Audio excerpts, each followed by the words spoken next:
我叫苏梅兰。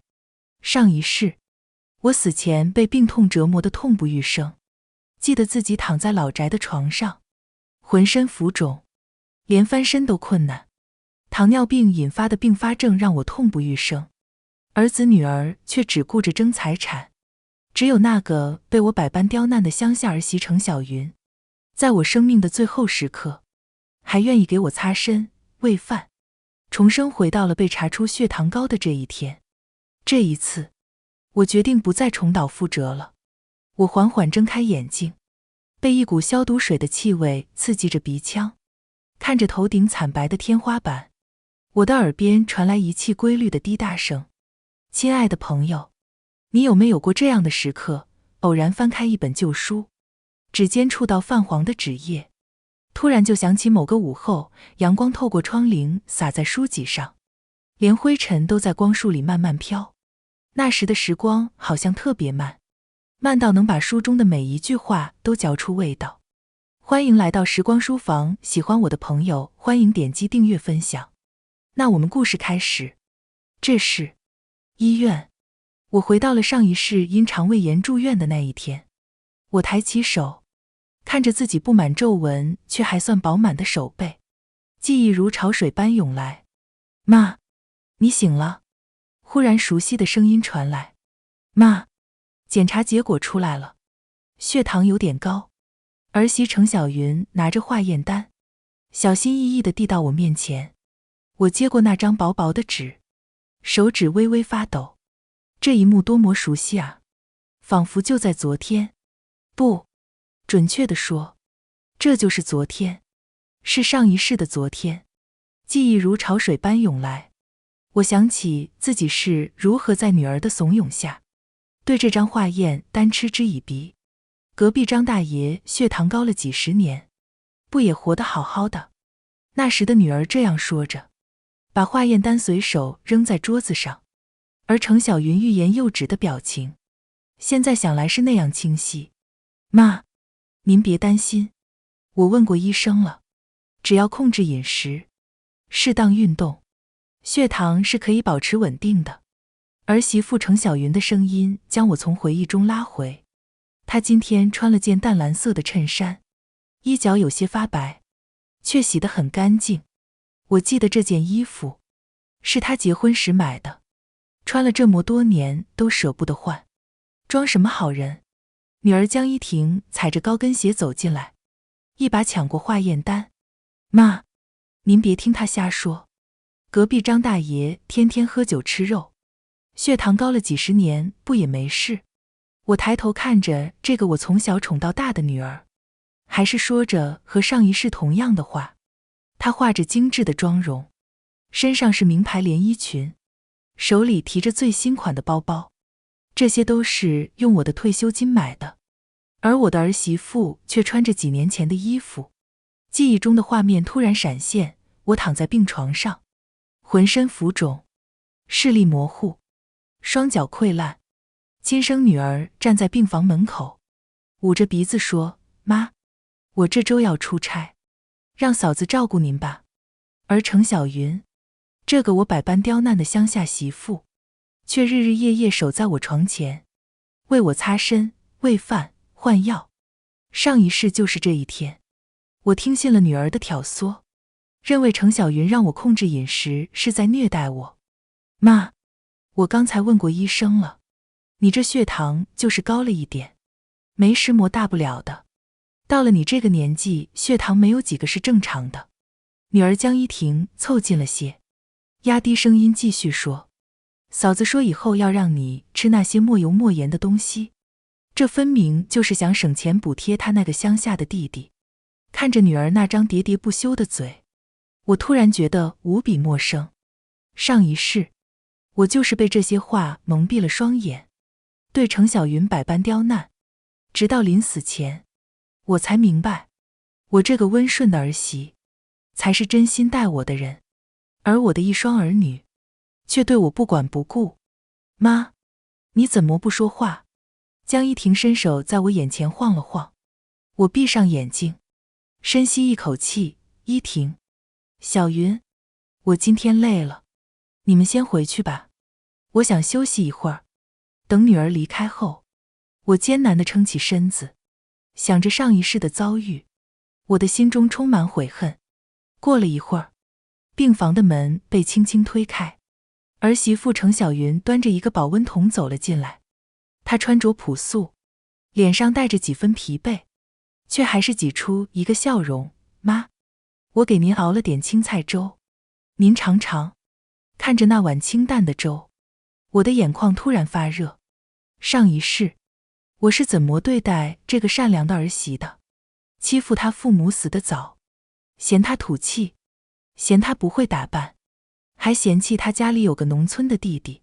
在女儿的怂恿下，总觉得儿媳妇经常给我做清淡的饭菜，就是想省下钱来贴补她那个乡下的弟弟，对她百般防备。可现在想来，那些所谓的山珍海味，不正是害得我血糖飙升的元凶吗？小云，我抬头看向儿媳妇，轻轻对她说：“快过来坐。”程小云愣了一下，似乎没想到我这个恶婆婆会这么温和地叫她。她小心翼翼地坐在床边，将粥碗给我递过来：“妈，您趁热喝。”我接过粥碗，看着里面翠绿的青菜和晶莹的米粒，突然问道：“小云，你恨我吗？”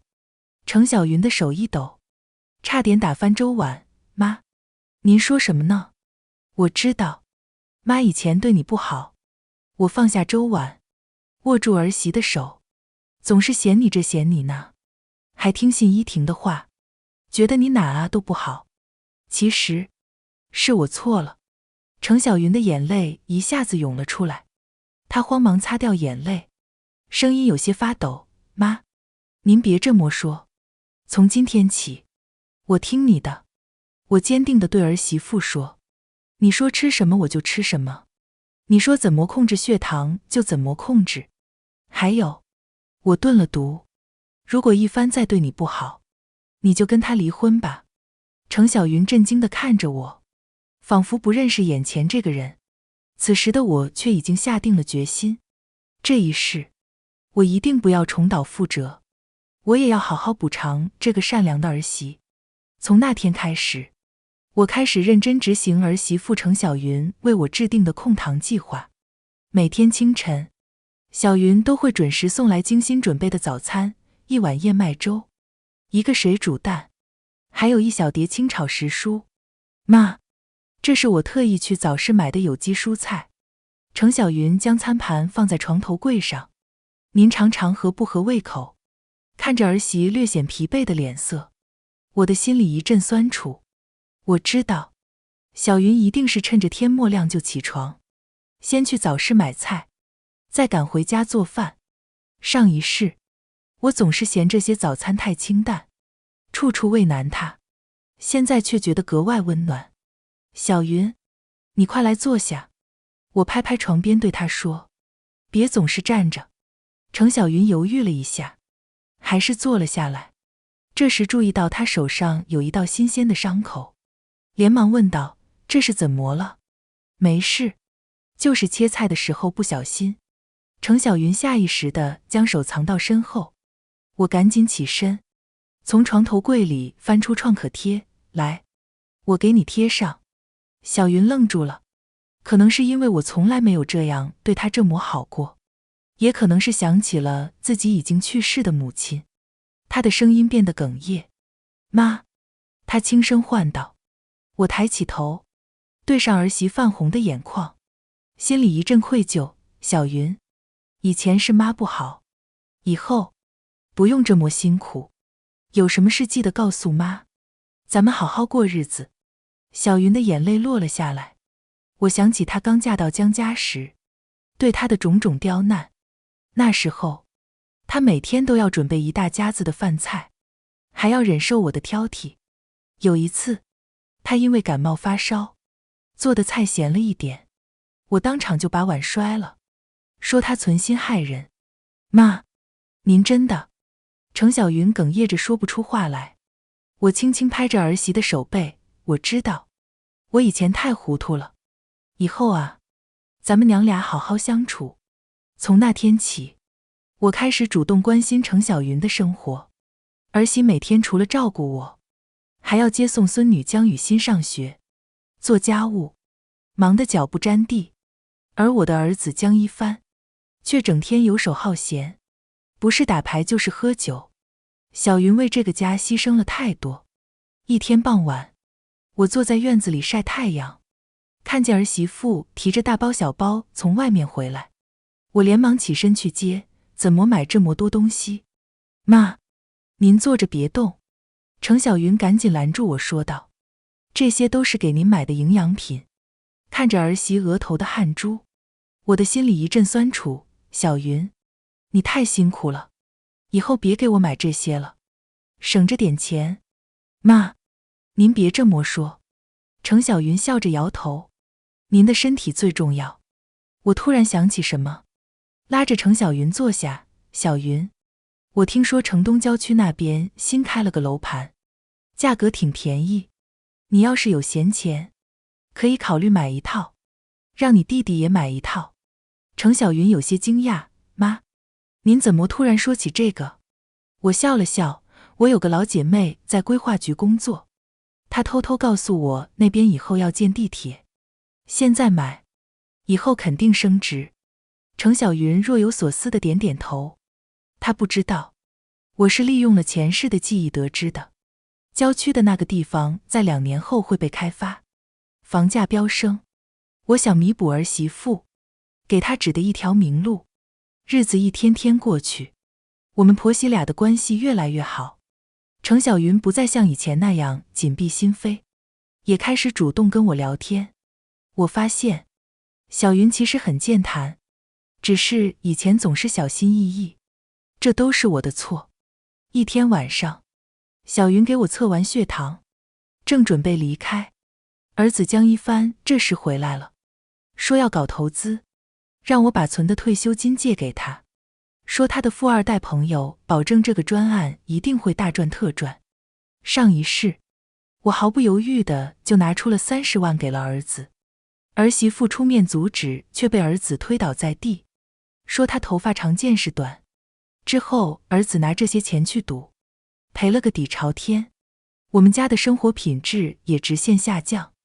最后我的病情恶化，儿子和女儿却一心只想着抢我这套房子，还是小云一天打2份工给我治病。想起这些，我真想抽我自己。我直接对儿子说我没有钱，这些年他没有一份正经工作，都是小云打零工和我拿退休金贴补的家用。儿子显然不相信我说的话，我索性对他大吼大叫，吓得孙女哇哇大哭。我处处指责儿子江一帆的不是，街坊邻居听到了声音，有的凑过来看热闹。儿子觉得没面子，赶紧跑开了。闹剧散场之后，小云身心疲惫，带孙女去休息。等孙女睡熟之后，见我在客厅里坐着，儿媳妇轻声说，妈，这么晚了，您怎么还不睡？我压低了声音，小云，你坐下，妈有话跟你说。小云心里一紧，以为自己做错了什么。我笑了笑，从沙发底下的暗格里拿出一个存折，这是我这些年攒的一点钱，一共有30万。我赶紧将存折塞进程小云手里，你拿着，去城东郊区那里买套房子，写你的名字。程小云惊呆了，妈，这怎么行？怎么不行？我板起脸，你是我儿媳妇，我的钱不给你给谁？难道给那个不成器的儿子？小云的眼眶又红了，她紧紧攥着存折，仿佛攥着一片真心。妈，这次小云扑进了我的怀里，终于放声大哭。我轻轻拍着儿媳的背，心里既欣慰又酸楚。我知道，自己终于弥补了前世的过错，给了这个善良的儿媳应有的关爱。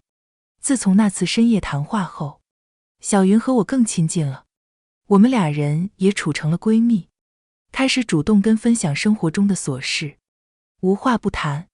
一天下午，我正在院子里晒太阳，看见小云提着菜篮子回来，脸上却带着几分愁容。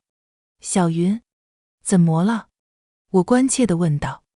程小云勉强笑了笑，没事。妈，我已经看出端倪，是不是一番又惹你生气了？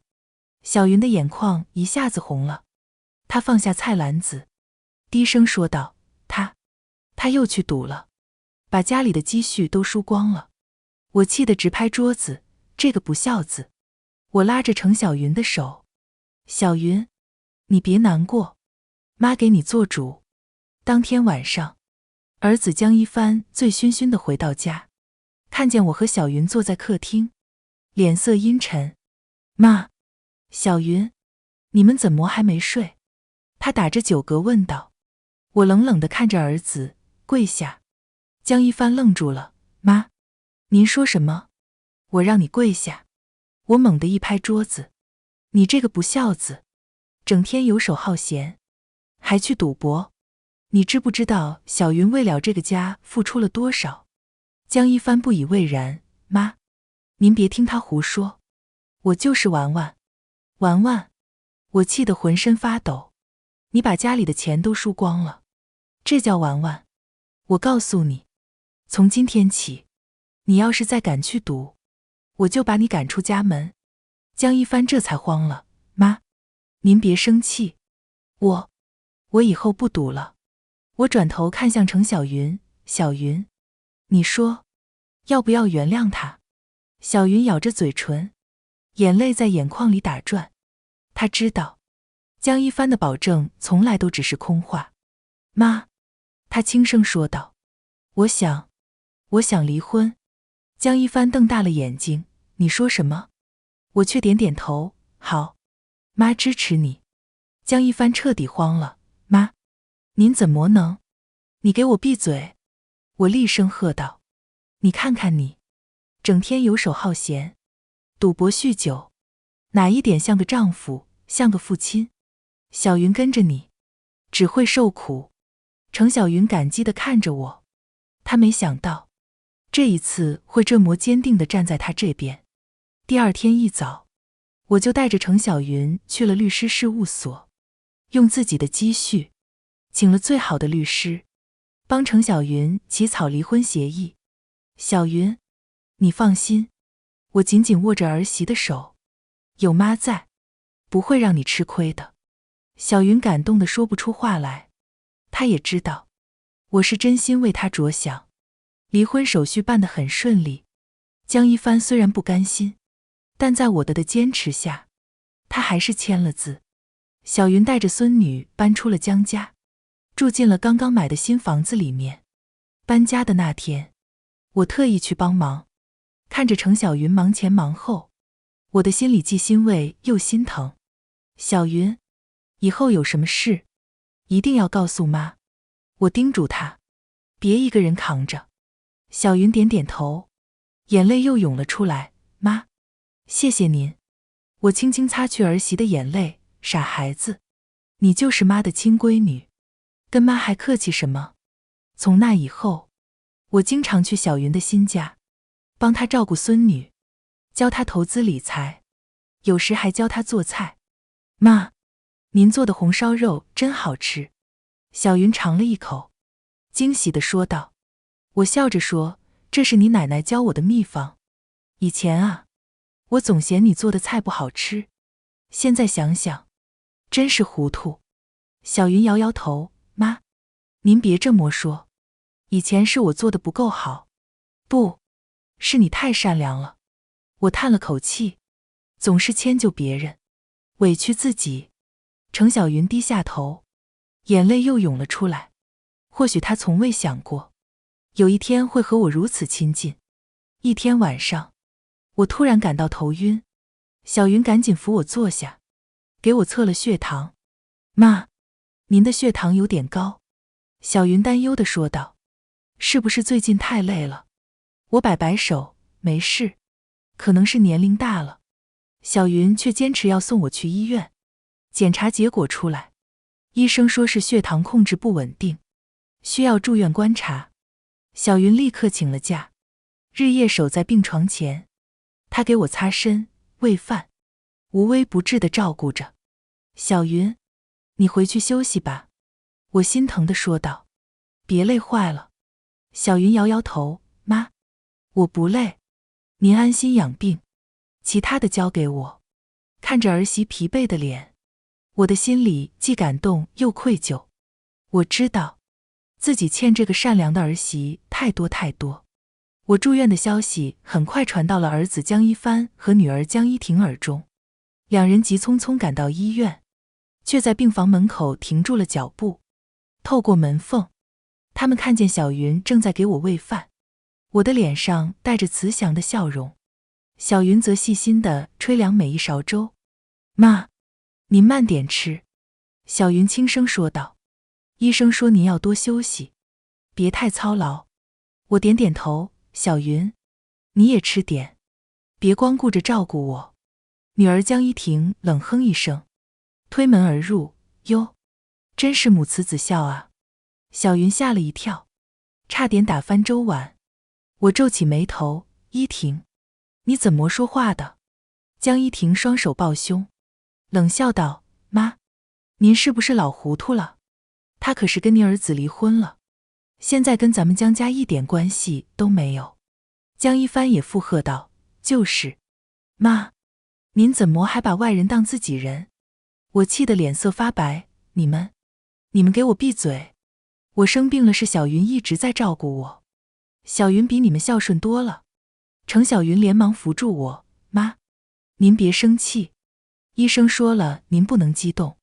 江一婷一把推开程小云，少在这装好人。她转向我，妈，您是不是把存折都给他了？那可是咱们江家的钱。我冷冷地看着女儿，我的钱，我想给谁就给谁。江一帆急了，妈，您怎么能这样？我可是您亲儿子。亲儿子？我冷笑，你除了会赌博喝酒，还会干石磨。小云照顾我这么久，你们来看过我几次？江一婷不甘示弱，妈，您别被这个女人骗了，她就是想骗您的钱。程小云委屈的眼泪直打转，我没有。够了！我猛地一拍床板，你们都给我滚出去！江一帆和江一婷面面相觑，最后还是悻悻地离开了病房。等他们走后，程小云终于忍不住哭了出来，妈，对不起，都是因为我。我轻轻拍着儿媳的手，傻孩子，跟你没关系，是他们太不懂事了。然而，事情并没有就此结束。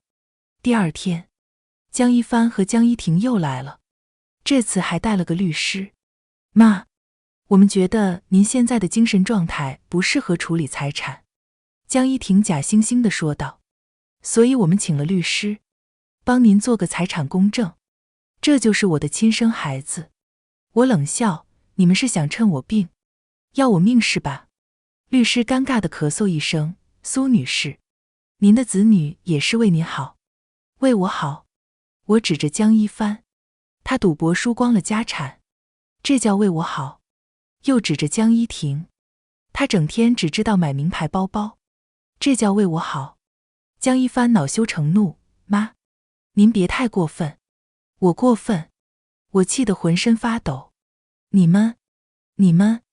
突然，我感到一阵头晕，眼前一黑，晕了过去。妈！程小云尖叫一声，连忙按响了呼叫铃。迷迷糊糊中，我听到医生护士很快赶来，江一帆和江一婷却还在争吵。都怪你，非要今天来。江一婷指责道。怪我？不是你找的律师吗？江一帆反唇相讥。程小云再也忍不住了，你们够了，妈都这样了，你们还在吵。江一婷冷笑，关你什么事？你早就不是我们江家的人了。就在这时，医生走了出来，病人心脏病紧急复发，情况不容乐观。你们谁是家属？我是。程小云和江一帆、江一婷同时说道。医生看了看他们，病人说要县城女士。江一帆和江一婷脸色大变，却只能眼睁睁看着小云走进病房。我虚弱地躺在病床上，看见程小云进来，勉强挤出一个笑容，小云，妈，您别说话。好好休息。程小云握住了我的手，我摇摇头，我怕来不及了。我艰难地从枕头下摸出一份档，这是遗嘱，你拿着。程小云惊呆了，妈，您别这么说，听我说。我喘着气，房子、存款都给你和孙女，他们不值得。程小云泣不成声，妈，您一定会好起来的。我轻轻擦去儿媳的眼泪，小云，谢谢你，让我最后明白了什么是真正的家人。说完，我缓缓闭上了眼睛。心电监护仪发出刺耳的警报声，我终于偿还了上一世的遗憾。这时我的灵魂脱离了肉体，只觉得身体在缓缓上升着。妈，我看到程小云扑在我的身上，放声大哭。门外的江一帆和江一婷听到动静，冲了进来。看到这一幕，他们都愣住了。医生宣布了死亡时间。程小云颤抖着手，打开了那份遗嘱，上面清清楚楚地写着，死者苏梅兰女士决定将所有的财产都留给了她和孙女。江一婷一把抢过遗嘱，看完后尖叫起来，这不可能，妈一定是被胁迫的。江一帆也红了眼，对，我们要起诉，这遗嘱无效。程小云却已经顾不上他们的叫嚣，她紧紧握着我的手，泪水模糊了视线。和上一世一样，我的葬礼是小云操持的。葬礼很简单，只有小云和几个老邻居参加。江一帆和江一婷忙着找律师，连我的最后一面都没来见。葬礼结束后，小云回到家中，看着我的遗像，她的眼泪又涌了出来。我知道，她接下来的日子不会太平。果然，没过几天，小云就收到了法院的传票。江一帆和江一婷以遗嘱无效为由，将她告上了法庭。开庭那天，小云独自一人来到法院，她穿着朴素的黑色套装，手里紧紧攥着我留给她的遗嘱。江一帆和江一婷则带着昂贵的律师团队，气势汹汹地坐在原告席上。被告程小云利用照顾老人的机会，胁迫老人修改遗嘱，侵吞江家财产。江一婷的律师滔滔不绝地陈述着。程小云听着这些莫须有的指控，气得浑身发抖。她站起来，声音颤抖却坚定，我没有，妈是自愿把财产留给我的。自愿？江一帆冷笑，你一个外人，凭什么继承我们江家的财产？法官敲了敲法锤，肃静。被告，你有什么证据证明遗嘱是老人自愿立的？程小云深吸一口气，从包里拿出一个录音笔，这是妈生前录的。她说要把财产留给我和孙女。录音笔里传出我虚弱但清晰的声音，我，苏梅兰，自愿将名下所有财产留给程小云和孙女江雨欣。江一婷脸色大变，这一定是伪造的。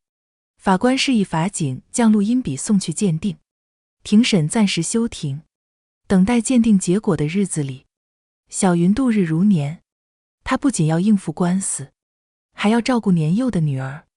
一天晚上，她哄睡女儿后，独自坐在客厅里发呆。突然，门铃响了。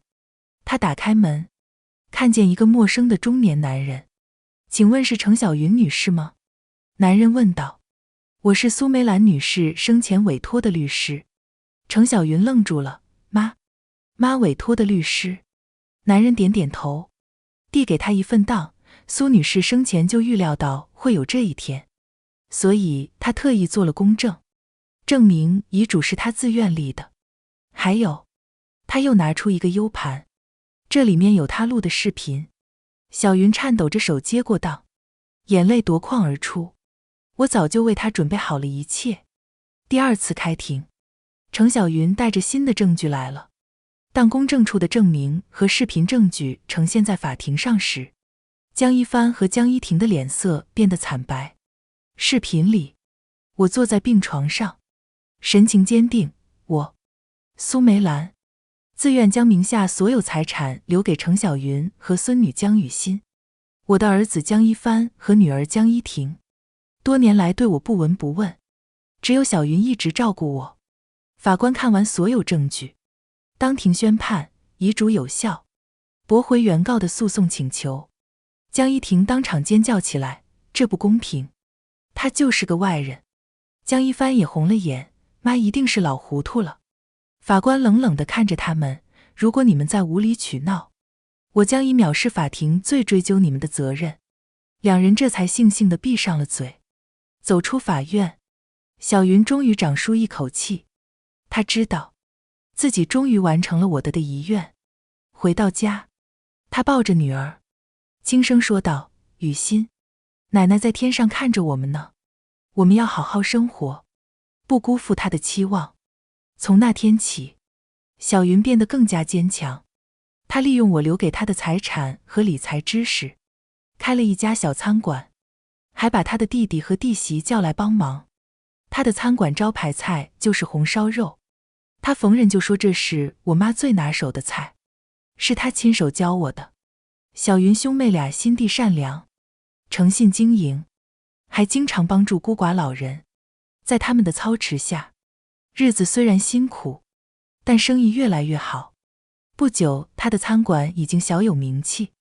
一天，他正在厨房忙碌，突然听到外面传来争吵声。他走出去，看见江一帆和江一婷正在跟服务员争执。叫你们老板出来！江一婷尖声叫道。他凭什么用我们江家的钱开店？小云深吸一口气，走上前去，这里不欢迎你们，请离开。江一帆冷笑，程小云，你别得意，我们迟早会把属于我们的东西拿回来。程小云平静地看着他们，属于你们的，你们为这个家付出过什么？妈生病的时候，你们在哪里？妈需要照顾的时候，你们又在哪里？江一婷恼羞成怒，请你们离开。程小云打断他，否则我就报警了。两人悻悻地离开了。程小云看着他们的背影，突然感到一阵释然。他知道自己终于彻底摆脱了过去的阴影。晚上，新闻上播出了城东郊区要开发建一个大型购物中心。小云抱着女儿，看着我的遗像，顿时泪如雨下。她哽咽地说道：妈，谢谢您，您放心，我一定会把雨欣抚养成人，让她成为一个像您一样善良、坚强的人。窗外，月光如水，小云知道，新的人生才刚刚开始。今天的时光书房之旅，到这里就暂告一段落了。下一期，我们会带着新的时光之书与你相遇，可能是关于老上海的弄堂故事，也可能是藏在经典名著里的岁月细节。记得常回来看看，时光书房永远在这里，陪你在文字里与时光温柔相拥。咱们下期见。